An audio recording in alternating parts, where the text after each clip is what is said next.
Bienvenidos a Economía al Día. La Organización para la Alimentación y la Agricultura de la ONU, FAO, por sus siglas en inglés, acaba de revelar que los índices de los precios globales de los alimentos tocaron un récord en enero, más que cuando se presentó la crisis alimentaria a mediados de 2008. Los invito a analizar la presión que podría haber en Colombia, pero además otros temas de la economía nacional, en las que mi invitado de hoy tiene posiciones muy claras. Estamos con Aurelio Suárez, consultor y analista, autor de varios libros, entre ellos Confianza Inversionista y Colombia, una nueva pieza en el mercado lácteo. Doctor Suárez, muchas gracias por aceptar la invitación y bienvenido. Muy buenas, Gina, mil gracias a usted por su invitación. Muchas gracias. Arranquemos entonces mirando este tema de la inflación de los alimentos, un fenómeno a nivel mundial. Bueno, la verdad es que en el mundo siempre sobrarán alimentos. Hoy estamos hablando de que a pesar que en el mundo haya 1.100 millones de personas que sufren de hambre, como dice la misma FAO, en el mundo hay unos inventarios importantes de alimentos. Lo que sucede es que cuando esos inventarios, por algún fenómeno, sobre todo en los principales países proveedores, disminuye la oferta disponible, entonces hay una repercusión en las bolsas de valores. Recordemos que hoy los alimentos en el mundo son un papel bursátil, son un valor bursátil, entonces se transan como productos básicos, como commodities, y sus precios tienden, por supuesto, a encarecerse. Pero digamos una cosa, estamos hablando de índices de cerca de 220 puntos en el índice mundial de FAO para alimentos básicos. Sí, estamos hablando de productos muy específicos, como son los cereales y como son las oleaginosas. Y por supuesto de los productos que se derivan de la transformación de esos productos básicos, que son la carne, la leche, etcétera, porque como usted sabe muy bien, estos cereales y estas oleaginosas son la proteína vegetal que mayor incide en la transformación en proteína animal, sobre todo en aquellos países donde esta producción de géneros animales es básicamente estabilizada o a través de alimentos balanceados. Ahora, ¿qué presión vamos a ver aterrizando el tema en Colombia, presiones al alza de los alimentos por ese fenómeno mundial? Sí, en Colombia hay una repercusión. Déjeme agregarle a lo anterior que además el alza en el precio del petróleo también es un componente adicional en este encarecimiento de los alimentos básicos.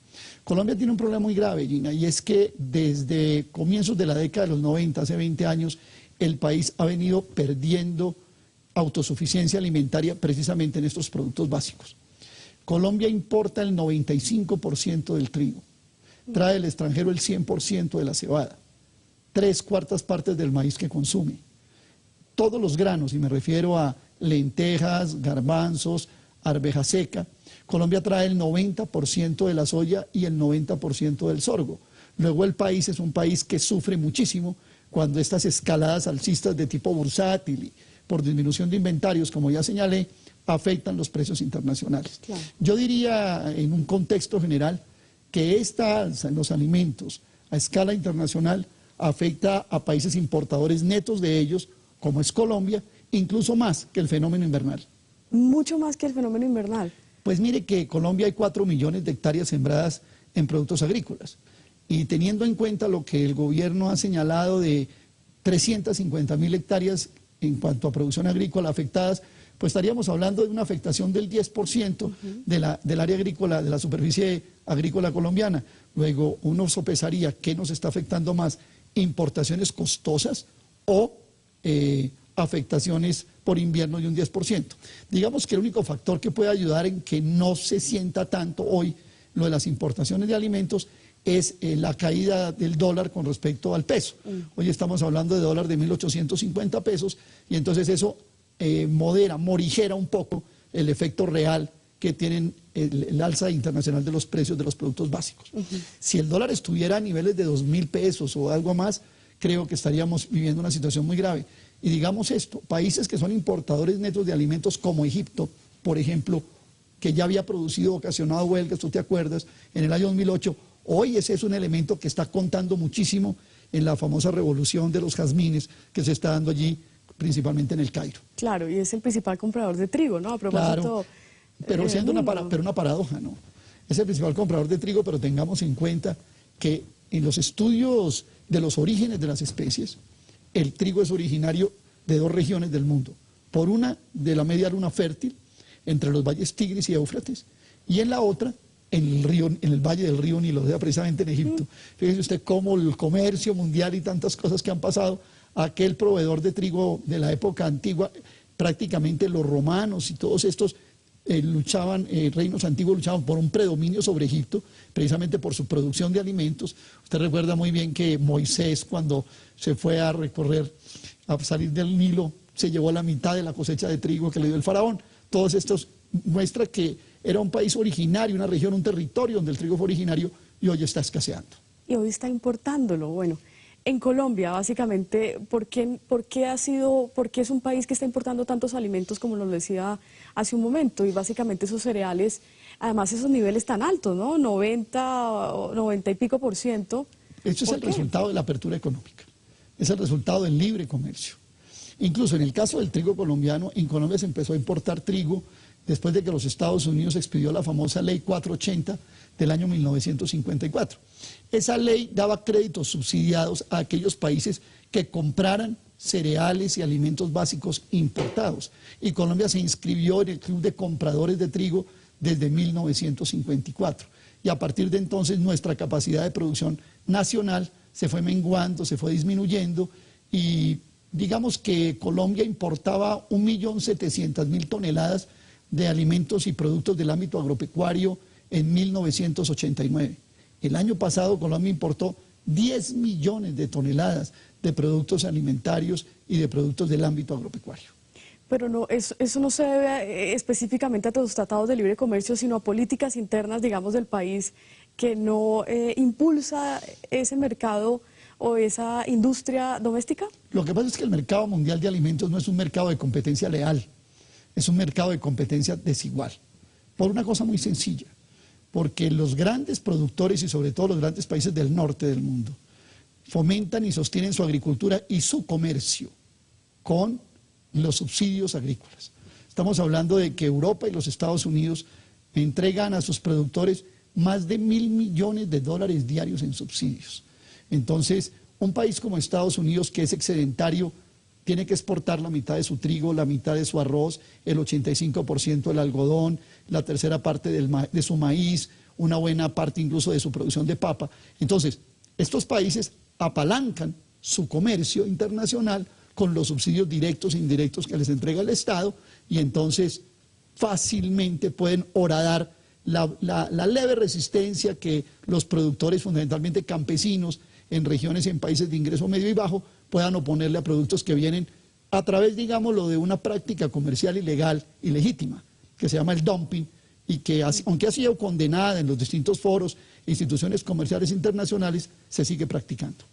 Permítame hacerle la siguiente pregunta, doctor Aurelio, porque uno siempre escucha en la región, en América Latina, un país líder, Chile, y básicamente uno siempre tiene la referencia de ese país chileno, y es un país que se ha abierto a esos tratados de libre comercio, esa apertura comercial, y es un país que está avanzando. ¿No deberíamos tenerlo como referencia? Chile es un importador neto de alimentos. Lo único que a Chile le quedaba era trigo. Yo me acuerdo que hace 5 años, cuando tuve la oportunidad de estar en Santiago de Chile y hablar con algunos dirigentes del ámbito agropecuario, Chile estaba en un proceso de autosuficiencia de trigo, más o menos. Hoy ya prácticamente la ha venido perdiendo. Pero es que Chile ha venido aplicando un modelo, digamos el típico modelo del modelo de ventaja comparativa, y es que exporta un producto para poder comprar otros. ¿Qué significa? Que Chile ha tenido una ventaja enorme con la producción y la exportación de cobre. Y el cobre le financia las importaciones de alimentos. Yo creo que esa no es una buena política, por una cosa muy sencilla. Un país que pierde su producción de alimentos pierde en algo su capacidad política de autodeterminación y de soberanía. Y en un momento dado, cuando en el mundo pueda suscitarse alguna situación, digamos, de una especie de crack en materia de alimentos, aquellos que los poseen no los van a exportar. Y los que hemos perdido la capacidad de producirlos, ¿con qué vamos a alimentar a nuestra población? Esa será una amenaza que está latente, digamos, en el mundo de hoy, y que creo que los países no deberían correr el riesgo de afrontarla, sino que deberían asegurarse esa reserva básica para alimentar su población. En Colombia, ¿cómo estamos de reservas alimentarias, doctor Suárez? Pues cero. En Colombia no hay reservas alimentarias. En Colombia ya no hay ni inventarios de café. En Colombia los inventarios de café se acabaron y Colombia, aunque las fuentes oficiales dicen estamos produciendo 20 millones o algo más de toneladas de alimentos al año. Pero entonces cuando usted va a ver los alimentos que producimos son frutales, plátano, yuca, ñame, o sea, sí, carbohidratos, pero no estamos produciendo la proteína básica ni los alimentos más ricos en calorías. De tal manera que se trata, creo que el país tiene que hacer una corrección, digamos, radical de este problema.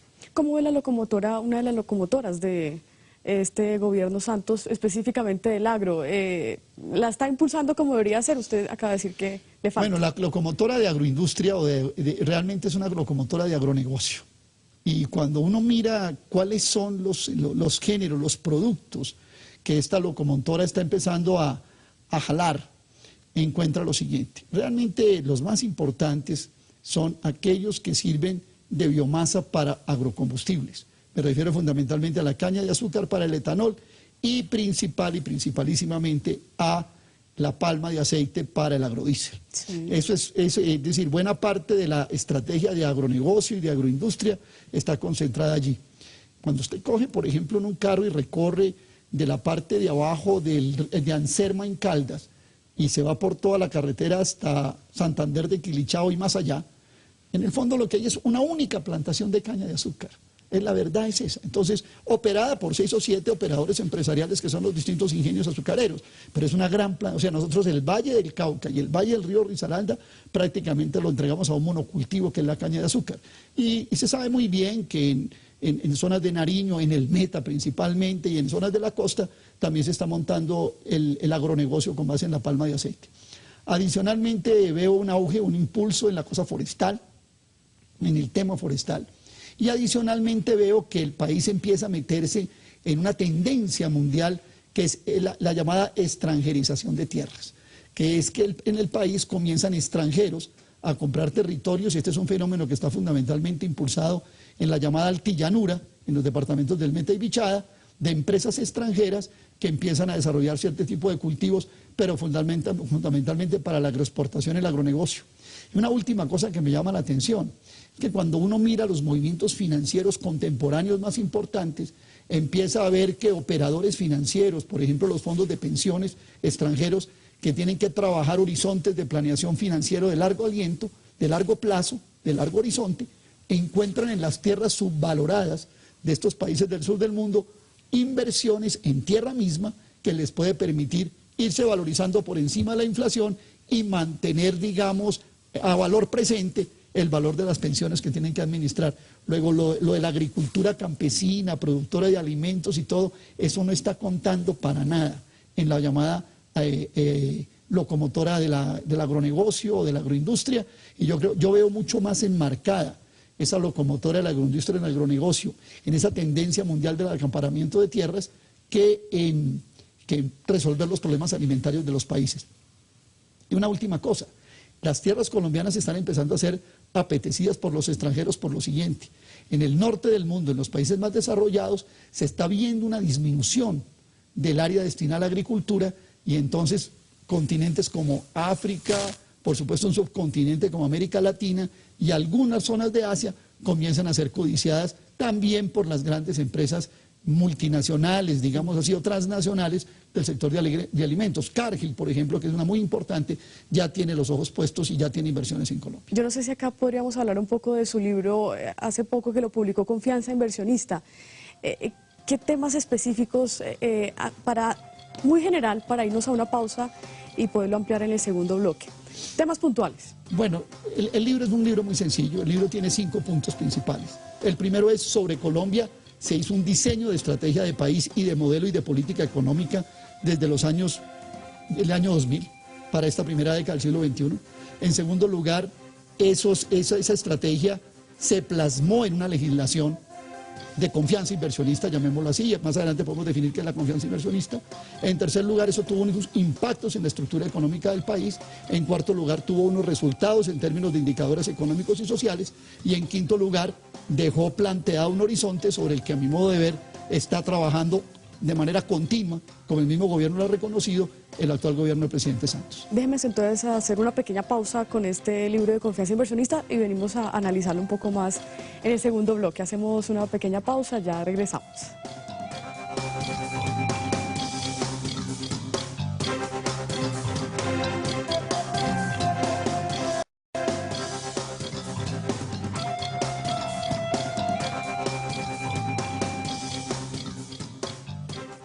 Continuamos en Economía al Día, en esta oportunidad hablando con Aurelio Suárez. Él es analista y consultor de temas económicos, también sociales, también políticos. Un consultor también que bastante centrado en sus cuestionamientos y en sus opiniones. Permítame preguntarle, ¿cómo define usted confianza inversionista entonces? Bueno, en el libro que escribí sobre la economía colombiana en la década del siglo XXI, llamado Confianza Inversionista, yo defino la confianza inversionista como el resultado de una legislación y de una política económica. O sea, lo que se hace es plasmar en la legislación colombiana una serie de normas de tipo jurídico que van acompañadas de una política económica y que tienen un resultado: máximo beneficio posible para el inversionista y mínimo riesgo. Esa es la confianza inversionista. Una legislación más una política económica que terminan resultando para el inversionista en un máximo beneficio con el mínimo riesgo. ¿Y el gobierno entonces cómo está trabajando ese tema? Pues mire, cuando uno hace un recuento de lo que fue todos los proyectos del gobierno en las legislaturas de estos 10 años, de la primera década del siglo XXI, uno encuentra que el gobierno lo que hizo fue adoptar una serie de medidas que redujeran los riesgos y mejoraran las utilidades de los inversionistas al máximo nivel posible. Por ejemplo, se hizo una legislación para el capital extranjero, un régimen de inversiones al capital extranjero que se ha modificado más de 30 veces, ajustándolo a las necesidades del capital extranjero, y al final también se hizo una adición en términos tributarios cuando se eliminaron las remesas de impuestos, cuando se eliminaron los impuestos que gravan las remesas que los extranjeros o las casas filiales envían a sus matrices, resultado de sus utilidades, de sus dividendos. El 7% se les rebajó. Pero también cuando uno ve cómo, por ejemplo, se hacen los famosos contratos de seguridad jurídica. De hecho, hoy algunas de las empresas que firmaron esos contratos, muchas de ellas del sector minero, financiero, industrial, ya no tendrán que acogerse a la reforma del patrimonio, al impuesto al patrimonio, porque estaban cubiertas por esos contratos de seguridad jurídica. También el tema de zonas francas es un tema que hay que mirar. Igualmente en el tema minero y petrolero hubo una reducción muy sustancial en materia de las regalías que se le cobran a estas empresas.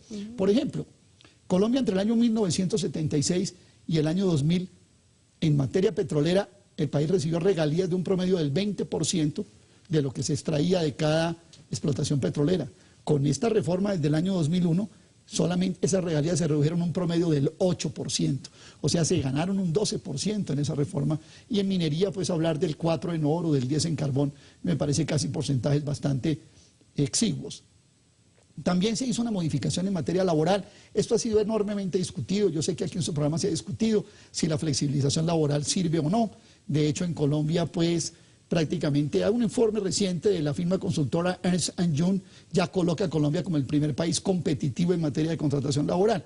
Y yo diría que el sumum de la confianza inversionista es a lo que tú te referías de los tratados de libre comercio.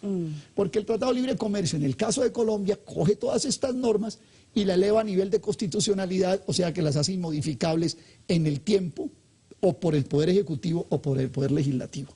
De tal manera que cuando uno ve todos estos pasos, y el Tratado de Libre Comercio ya es como una consolidación de esas ventajas otorgadas, entonces pues prácticamente los tratados terminan convertidos, como lo decía alguien, el doctor Umaña, que tú lo conoces muy bien, ya no se vuelven casi que tratados de comercio, sino tratados de inversión.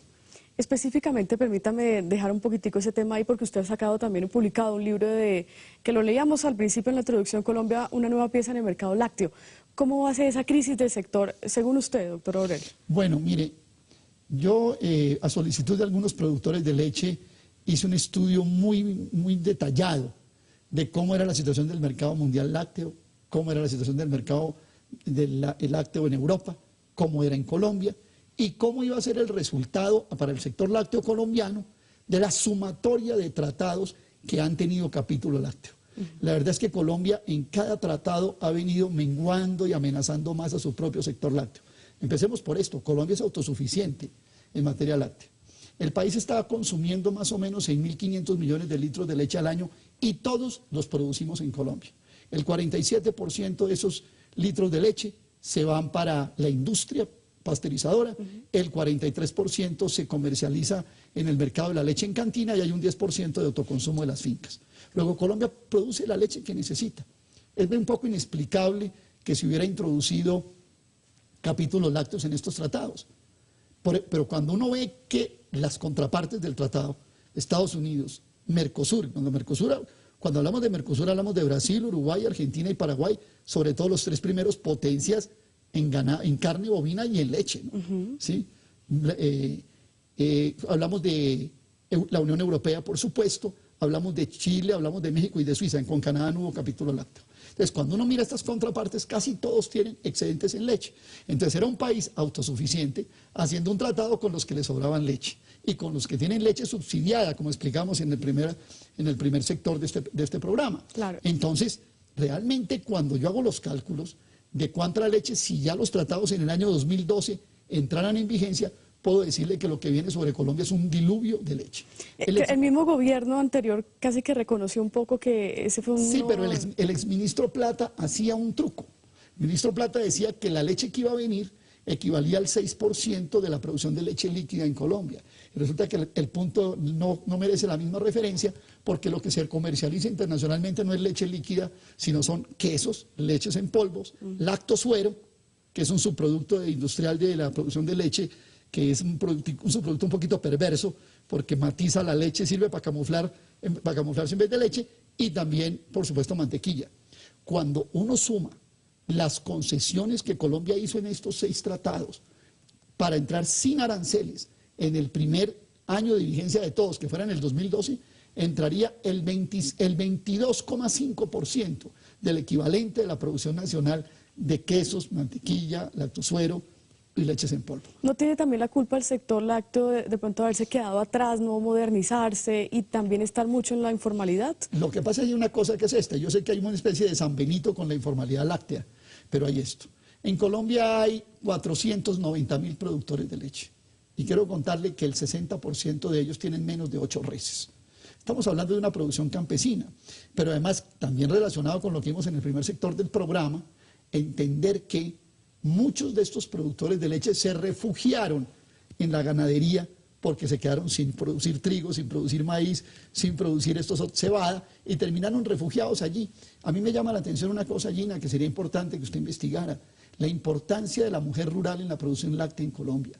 Hay un número muy importante de mujeres campesinas que se dedican a tener las 3, las 4, o como decía un amigo mío, hasta vacas en compañía entre 2 familias, para poder ordeñar todos los días, poner una cantinita en la puerta de su finca y que un recolector de leche le garantice un ingreso fijo a la familia para que en el fin de semana con ese ingreso puedan hacer su remesa de alimentos. Es decir, esa es la ganadería colombiana. Aquí estamos hablando de una ganadería colombiana que resulta, comparada con las de cualquier otro país con los que firmamos tratados, prácticamente supremamente debilitada. Claro. Por ejemplo, en Colombia, siendo generosos, digamos que cada animal produce 5 litros de leche al día.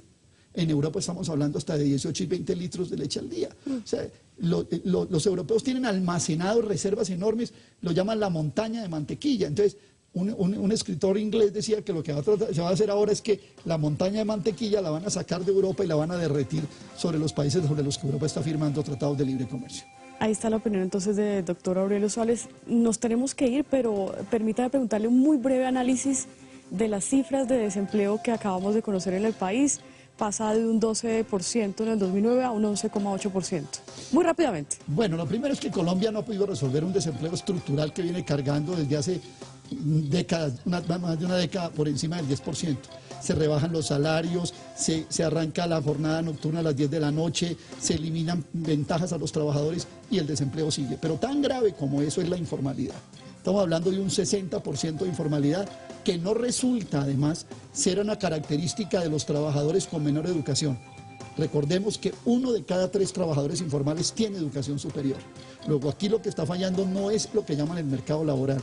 Aquí hay una estructura económica y una política económica que no le está resolviendo el ingreso a 1 de cada 10 colombianos o algo más que quiere buscar empleo y que no tiene. Hay un desempleo estructural, un desempleo involuntario, como decía Keynes, que no te puede resolver con las políticas que están aplicando, sino que requiere radicales políticas de Estado para resolverlas. Bueno, pues lo vamos a volver a invitar a un próximo programa para analizar muchos más temas que se nos quedaron ahí en el tintero. Doctor Suárez, muchas gracias por haber aceptado la invitación. Gina, mil gracias por su invitación y espero que haya sido un aporte para sus televidentes. Bastante, y a ustedes también muchas gracias. Nos encontramos en una próxima oportunidad. Somos Economía al Día de Cable Noticias.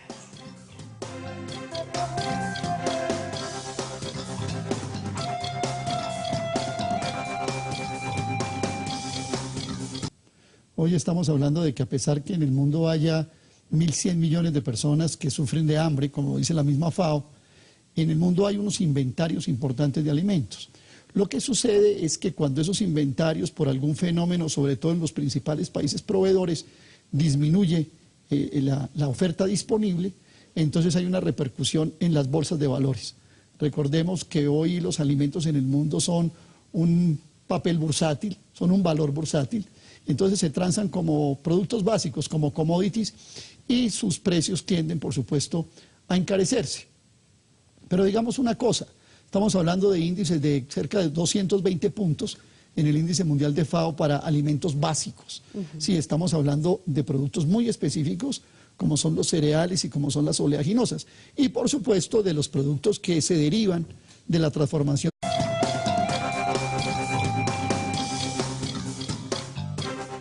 Bienvenidos a Economía al Día. La Organización para la Alimentación y la Agricultura de la ONU, FAO, por sus siglas en inglés, acaba de revelar que los índices de los precios globales de los alimentos tocaron un récord en enero, más que cuando se presentó la crisis alimentaria a mediados de 2008. Los invito a analizar la presión que podría haber en Colombia, pero además otros temas de la economía nacional, en las que mi invitado de hoy tiene posiciones muy claras. Estamos con Aurelio Suárez, consultor y analista, autor de varios libros, entre ellos Confianza Inversionista y Colombia, una nueva pieza en el mercado lácteo. Doctor Suárez, muchas gracias por aceptar la invitación y bienvenido. Muy buenas, Gina, mil gracias a usted por su invitación. Muchas gracias. Arranquemos entonces mirando este tema de la inflación de los alimentos, un fenómeno a nivel mundial. Bueno, la verdad es que en el mundo siempre sobrarán alimentos. Dentro de la cebada, 3/4 partes del maíz que consume. Todos los granos, y me refiero a lentejas, garbanzos, arveja seca. Colombia trae el 90% de la soya y el 90% del sorgo. Luego el país es un país que sufre muchísimo cuando estas escaladas alcistas de tipo bursátil y por disminución de inventarios, como ya señalé, afectan los precios internacionales. Claro. Yo diría en un contexto general que esta alza en los alimentos a escala internacional afecta a países importadores netos de ellos, como es Colombia, incluso más que el fenómeno invernal. Mucho más que el fenómeno invernal. Pues mire que en Colombia hay 4 millones de hectáreas sembradas en productos agrícolas. Y teniendo en cuenta lo que el gobierno ha señalado de 350.000 hectáreas en cuanto a producción agrícola afectadas, pues estaríamos hablando de una afectación del 10% del área agrícola, de la superficie agrícola colombiana. Luego uno sopesaría qué nos está afectando más, importaciones costosas o afectaciones por invierno de un 10%. Digamos que el único factor que puede ayudar en que no se sienta tanto hoy lo de las importaciones de alimentos es la caída del dólar con respecto al peso. Hoy estamos hablando de dólar de 1.850 pesos y entonces eso morigera un poco el efecto real que tienen el alza internacional de los precios de los productos básicos. Si el dólar estuviera a niveles de 2.000 pesos o algo más, creo que estaríamos viviendo una situación muy grave. Y digamos esto, países que son importadores netos de alimentos como Egipto, por ejemplo, que ya había producido, ocasionado huelgas, tú te acuerdas, en el año 2008, hoy ese es un elemento que está contando muchísimo en la famosa revolución de los jazmines que se está dando allí, principalmente en de esos productos básicos, que son la carne, la leche, etcétera, porque como usted sabe muy bien, estos cereales, estas oleaginosas, son la proteína vegetal que mayor incide en la transformación en proteína animal, sobre todo en aquellos países donde esta producción de géneros animales es básicamente estabilizada o a través de alimentos balanceados. Ahora, ¿qué presión vamos a ver aterrizando el tema en Colombia, presiones al alza de los alimentos por ese fenómeno mundial? Sí, en Colombia hay una repercusión. Déjeme agregarle a lo anterior que además el alza en el precio del petróleo también es un componente adicional en este encarecimiento de los alimentos básicos. Colombia tiene un problema muy grave, Gina, y es que desde comienzos de la década de los 90, hace 20 años, el país ha venido perdiendo autosuficiencia alimentaria precisamente en estos productos básicos. Colombia importa el 95% del trigo, trae del extranjero el 100%.